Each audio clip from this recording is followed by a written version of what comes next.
I was hoping to do this in one take. I don't know. I'll go as long as I can and then edit in the cuts as we go along.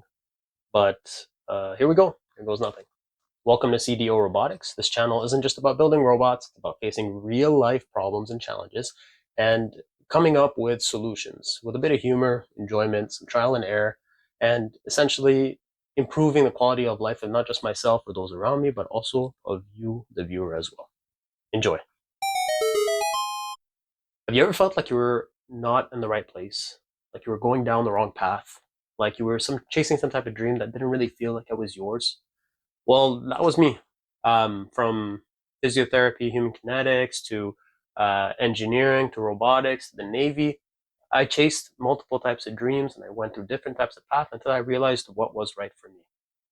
I guess you could say that I've always been a builder at heart. Ever since I was a kid, I enjoyed Legos. I played with Legos a lot, and if there weren't any Legos, I did some 3D puzzles and built some skyscrapers, resemblance of skyscrapers using 3D puzzles. And obviously, I had my fair share of video games as well. We all played video games. Now, what's interesting is that I didn't know I was obsessed with building things or trying to invent something until later in my life. But I get being exposed to Lego so early in my life, I had this fire in me to want to build something, and it never left me. I just never knew it until later in my life. My path seemed set in stone. My grandfather was in medicine. My mom was in was a is a pharmacist, and I thought that my career would also land me in the medical field as well. So I kind of pursued physiotherapy. I went into my undergrad in human kinetics, and I continued to pursue that all the way throughout my undergrad, thinking that the health field was where I was going to end up. Uh, and honestly, I didn't realize it back then, but I was unhappy with what I was doing. Even then, I had an entrepreneurial spirit in me still. And in one of the summers of my undergrad, I came up with this idea and executed in building a company where we provided personal training for gyms that didn't have personal training services in place. So usually very new gyms, and they didn't know how to do it. And so we came in and we provided this personal training infrastructure for them. And essentially, there was a revenue split on the sales that were made for personal training. And honestly, it went relatively well for the start of something. It grew, but I always felt like I couldn't go through with the day to day things because I realized I wasn't a people's person. I was having issues listening to people's problems and trying to solve them by introducing behavioral changes or introducing rehabilitative techniques. It just didn't resonate with me very well, and I didn't realize that until my final year of human kinetics. And as I started realizing that, I remembered that builder inside of me, the kid who couldn't get enough of Legos, kind of rise up again and instill something in me. And I finished human kinetics. I completed my degree, but I didn't go ahead and pursue physiotherapy because you're supposed to do a master's in physiotherapy after that to progress your career. Otherwise, you remain as a kinesiologist, which is not bad. It's just if you're looking to move forward in that field, you kind of should pursue something with a higher level of education. I just couldn't help myself but stop and think about, hey, what am I doing here? Why am I chasing after this physiotherapy role or this role in medicine? And I couldn't answer that. I couldn't answer that specifically, and it frustrated me. And I could tell that I was getting upset with it every single time I asked myself that. And years went on as I did this.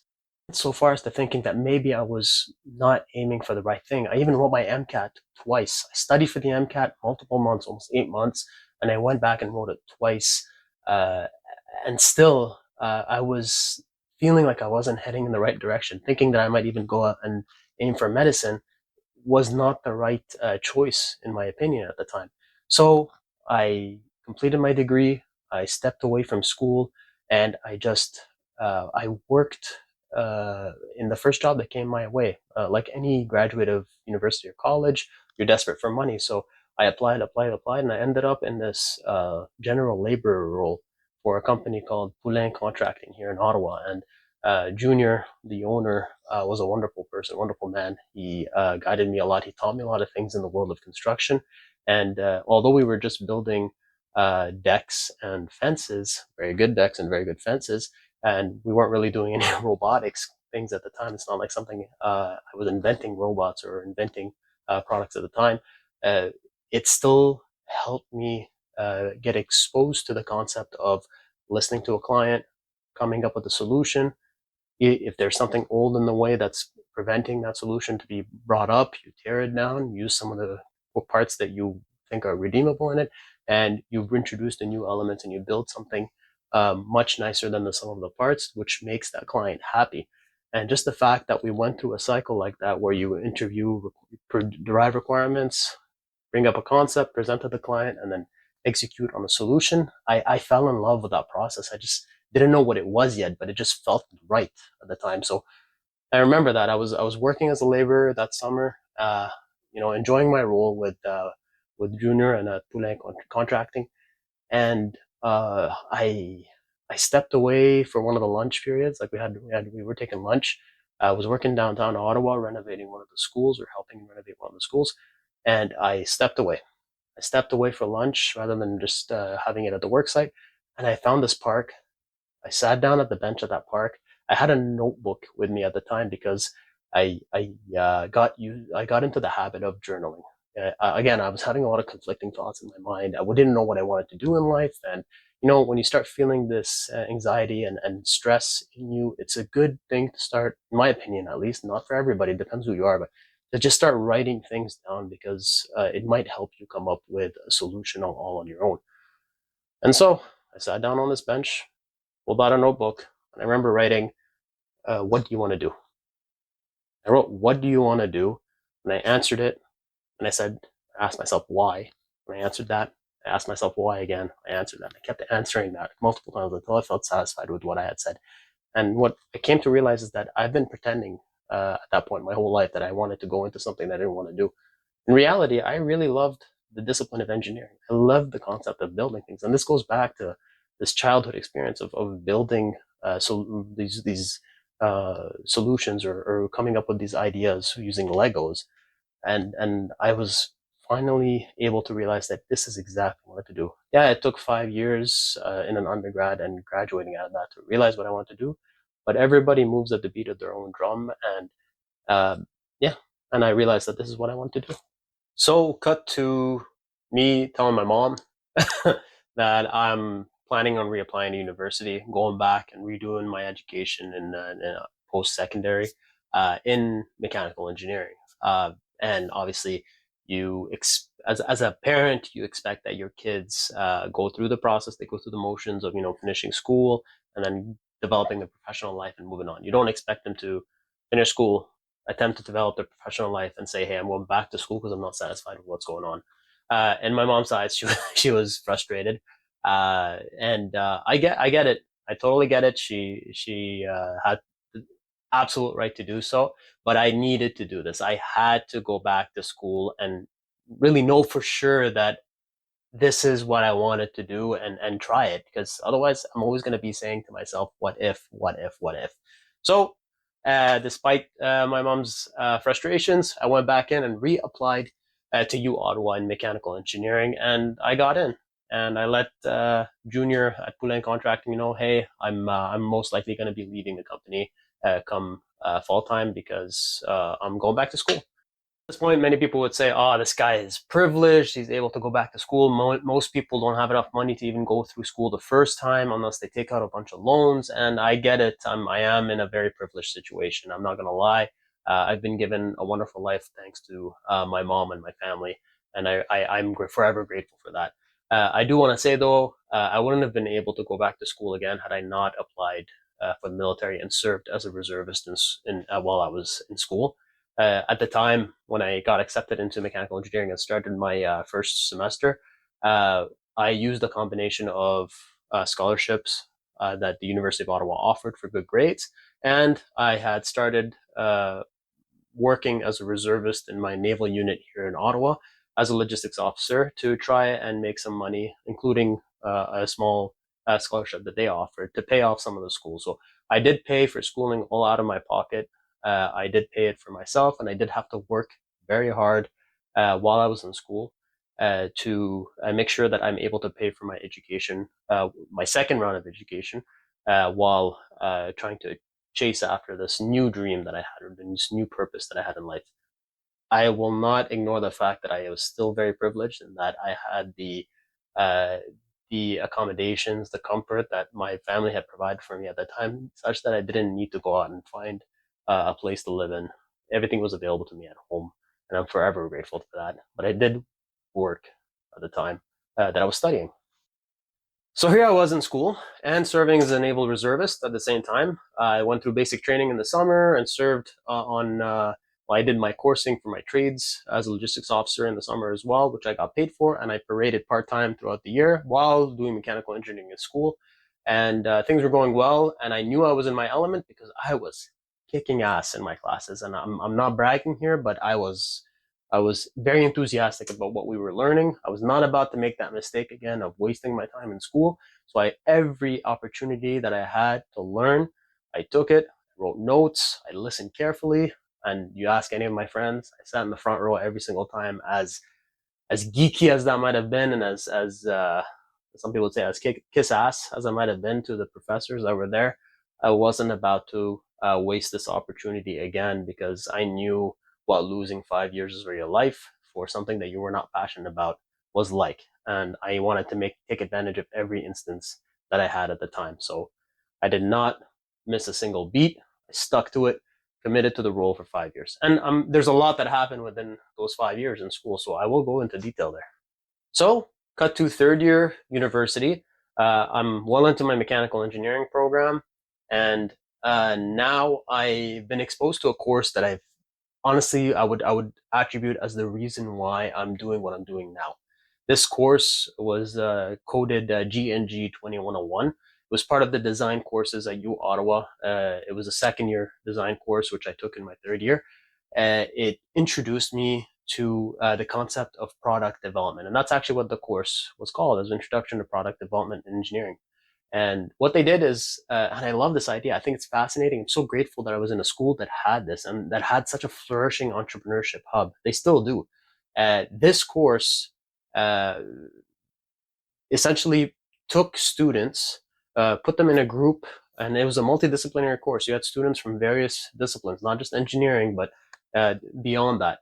And they joined together in small groups in this class, and you were given a list of clients who had come forward to the university with, or the professors of this course, with specific accessibility or other problems that they had. And we were expected to learn, to use what we learned in the course to walk through the iterative design process. It's actually called the iterative design process. It's a process in which you meet with a client, you obtain the needs statements from that client through an interview or two, you extract requirements from it, you go to design criteria, you pull target specifications, and then you start conceptualizing. You go back and meet with the client again, and then you present these concepts. You pick the best one based on the a weighted matrix for scoring. Then you start prototyping, which was my favorite part. And they have labs to teach you programming, basics of Arduino, how to program an Arduino, 3D printing, circuit design, mechanical design like 3D CAD. So they give you a taste of everything that you need to do to become a maker. And they have the facilities at the school. They had the maker space and the maker lab, and they had the Brunsfield Center for Machining, etc. They taught you everything that you needed, or at least a bit of what you needed, so that you can go and explore the skill sets that you needed to pull off this essentially product for your client. And at the end, you present it to the client. You present it to a bunch of people, because you're put in this place called in this event called Design Day, where hundreds of students, and I'm saying hundreds. This is an amazing event. It happens twice a year, once in the fall and once in the wintertime.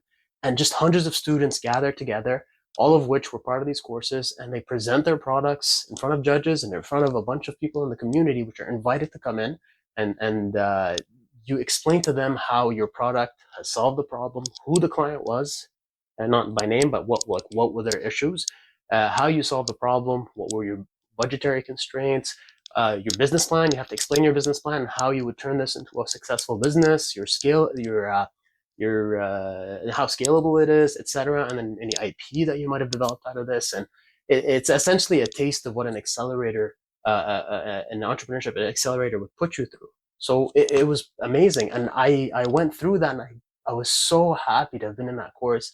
And I was so passionate about what I was doing that the professors noticed and TAs noticed, and they offered me a TA job as well in those courses, specifically for the French courses. But I got an opportunity to be a TA for these classes, and I got to see it from the organizer side of things, not just the student, but the person that's responsible for making sure that the students are learning these things. So it was incredible. Back to the story.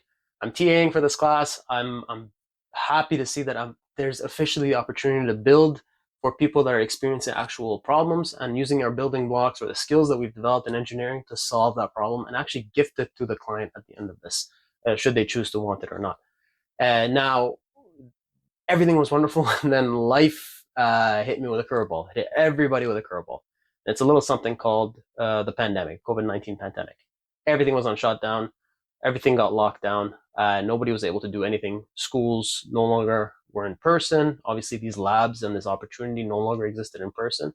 And I suddenly felt that fire dwindle. And honestly, it was sad. It was sad for a lot of people for many, many reasons. I'm not saying that this is the saddest thing that's happened for me, but it was upsetting. I'm sure many, many other people had many more upsetting situations as a result of the pandemic.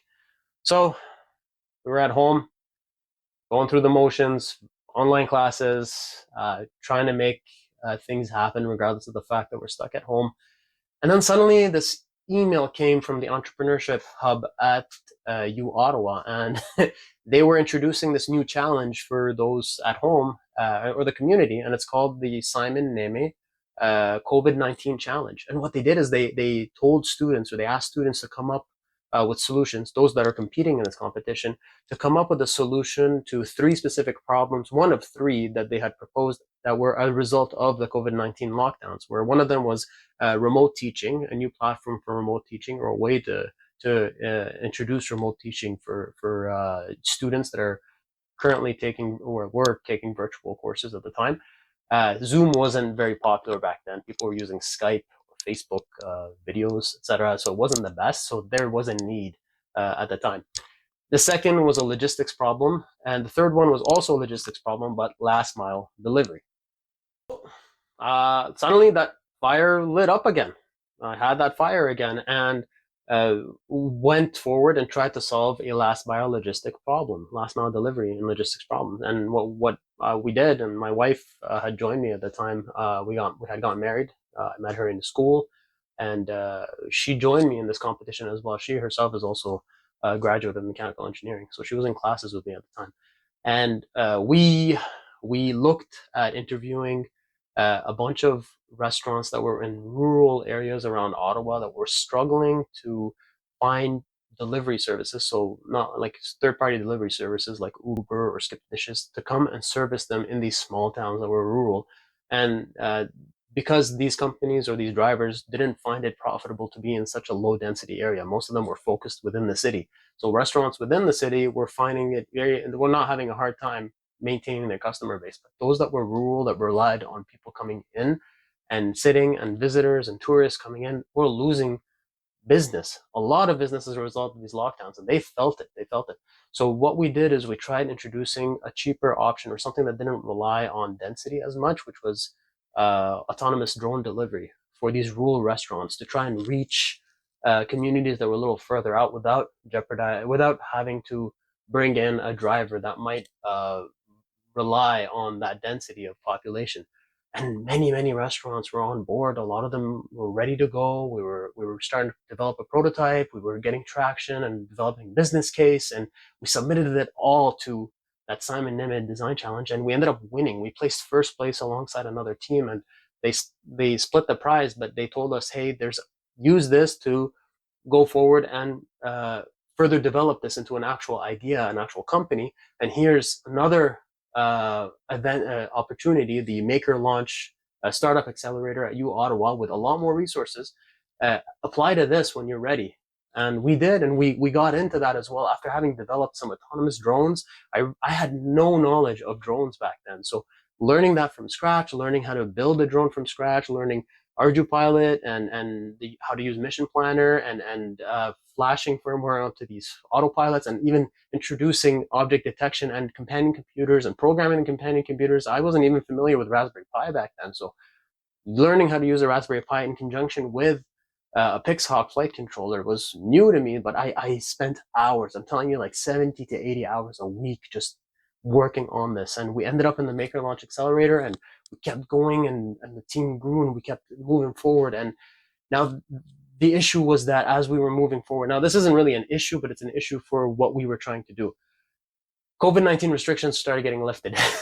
And as they were being lifted, interest in last mile delivery for these rural restaurants dwindled. They no longer cared about last mile delivery using drones because they got their customers back. They have that traffic that they were looking at, and people were killing to go outside. They really wanted to go back and explore the world again after having been cooped up for so long.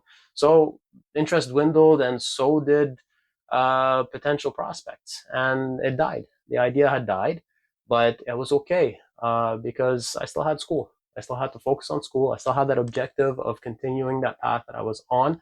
So I got a taste of it, of that entrepreneurial spirit and building something to solve a problem, but it didn't quite flower into something yet. So I just kind of focused on schooling until I was able to finish it. So, cut to the end of my undergrad. I'm done mechanical engineering. I'm graduating, and just as I was graduating, it seems that we caught the attention of some people over in the Canada Business Park here in Ottawa, who own a big golf course over there, and who loved the idea of drone delivery, and they wanted to kind of get involved in the academia of things. So they wanted to offer us the opportunity as representatives of U Ottawa Canada North, and as representatives of U Ottawa Engineering as well, to come in and build this drone delivery system for their golf course. And they said, we'll pay you, you do your thing, and present it to us at the end of a summer term. So it was a summer term, 4 months, come up with a solution. And because of how much I spent learning how to build drones and learning how to implement complicated systems on a drone, right off the bat, within a month, we had a full system ready to go to present to them. And they were surprised. They were so impressed that they told us, hey, this looks like a legitimate idea that can grow into a business. Here's the Living Lab Accelerator introduced by LSpark. And join. They're going to evaluate you to see if you qualify. We qualified. And we got in, and we essentially spent the entire summer fleshing out the drone delivery system for the Marshes Golf Course over in Canada. And to this day, we still provide drone delivery for them for tournaments, and it went well. I'm very grateful. So we developed a product, we developed a solution for them. It was more of an entertainment type of solution because it's mostly targeted towards tournaments. And honestly, it was a blast. The people loved it. We worked really hard towards it, and we kept going for that summer. We did a few tournaments, and just like the restaurant delivery thing, interest dwindled as the season ended. The golfing season runs from about May until October, and once October came around, golf courses shut down. People weren't interested anymore, and so interest dwindled, and we were left where we were before, but more resilient. We knew the fact that there was a chance that there was failure in this path, and we knew that not everything was going to go well at all times. So we had to learn how to pivot. Luckily for us, right when things were dying down, a construction company came forward that was at the golf tournaments and saw, hey, I love the idea of these drones. We usually do yearly stack inspections on these big heating plants that heat government campuses or big, large campuses for workers. And these heating plants have massive chimneys with like 6-foot diameters. And we usually have to build scaffolding all the way up about 200 feet, then send somebody inside or lower a camera inside to try and capture the footage of the inside of this chimney for our yearly report. Could you build a drone to do something like that? And we said, you know what? Give us a year, we'll come up with a solution. Year to the day. A year to the day, we came up with a chimney inspection solution for these chimneys, which we still perform for them at a lower cost, reduced shutdown time. And again, you see that building blocks, problem, solution, somebody's happy at the end. And they were happy. We did about 20 chimneys at that time, and they're returning customers. And they were very satisfied. Rather than having a 2-week shutdown, we did it within a day for each of these locations, and at a fraction of the cost that they usually do. So that was another a venue that we had developed, or a vertical that we had developed as a result of a product that solved one problem, but then also solved another one, which was great. Yeah, so that's where we were at the time. So I'm just gonna stop halfway here with the story. Not even halfway or more than halfway, but I'm gonna stop here with the story just because I want to speak directly to you as the viewer. This YouTube channel is meant specifically for the opportunity for us, CDO Robotics, to try and solve problems that some people in the community are dealing with through robotics. Now, if you have problems or you have a story similar to mine that you want to share, you're not sure with where you are in your path right now, comment down below. If you have problems that you think robotics will solve, comment down below. Mention these things down there or email me. Here's my email. Reach out because I feel like this is where the channel is going to head towards. I think the channel is meant to try to introduce solutions for people that are dealing with real life problems through the lens of robotics or software development or etc., and give that to the one experiencing the problem. You can come forward and tell me what your problem is. We'll feature it in a video, but we'll come up with a solution as a part of that video, and that end solution is yours for free. It'll be your solution to play around with, to try and use it to improve the quality of your life. All I ask is to be part of this video so that it helps us grow, so that we can continue growing this message and this objective as we move along. Also, I know a lot of you might be on a path that you're not sure you're too confident with. So aside from just commenting about your problems that you think robotics might help, also I want you to comment about your path, your journey that you're on. I want to hear about it. I want to see how that compares to what I've had. Maybe I can contribute to something that might help you in your life. Put that in the comments down below or email me as well. And hopefully I can help. Hopefully CDO Robotics can help, or maybe you just want to vent away. Not a problem. Okay, back to the story. So we have these two products, these two solutions that we've introduced, which is chimney inspection and golf course delivery, drone delivery for tournaments, that wow factor and fundraising tournaments for golf courses, which is currently growing. This is growing. And as a result of my experience in drones, robotics, and etc., and that fire to want to build constantly, I've also started providing consultation services for companies that are trying to uh, introduce UAV applications for their products. Some companies don't want to deal with the ins and outs of building a drone or trying to implement their product. It might be just a software product on a specific robotics platform. It can get really complicated because there's a lot of trials and tribulations and testing that goes with building a UAV or even a UGV, which is a ground vehicle. And it can get difficult for a company to spend those resources on there. So why not just bring in somebody from the outside that's already done it multiple times and advises on it or provides them with the platform itself? So that's what I've been doing as well. And as a result, I've gained some traction in that. U Ottawa sometimes needs, some of the researchers in U Ottawa need drones to be able to conduct their research. And rather than having to learn how to build a drone and implement your product on that drone, I am there to provide that solution for them. I have the drones, I have the infrastructure, reach out and it's there. And so we've done that a few times for data collection for certain PhD students. Not only that, some companies want to test their solutions on a drone. That's also there. You want to test cell connectivity on your product while it's up in the air? I've got you covered. You want to implement a specific AI solution that you were hoping would work alongside a drone and can't find somebody to provide you with that service? Well, it's here for you as well. So there has been another venue that's been generating some interest that I've been happy to explore as well. Not to mention, I do also work in robotics with my day job. This is, everybody's doing it. It's the side hustle era, and that's what I'm doing right now, side hustling. But also, I have my main hustle, which is my regular job. And I can't go into too much detail as to what I do, but I do work for a government entity, and I do manage robots for that government entity, which I really love. I love my job. So grateful for it. So these days, I work in the field of robotics and autonomous aviation, UAVs and UGVs specifically.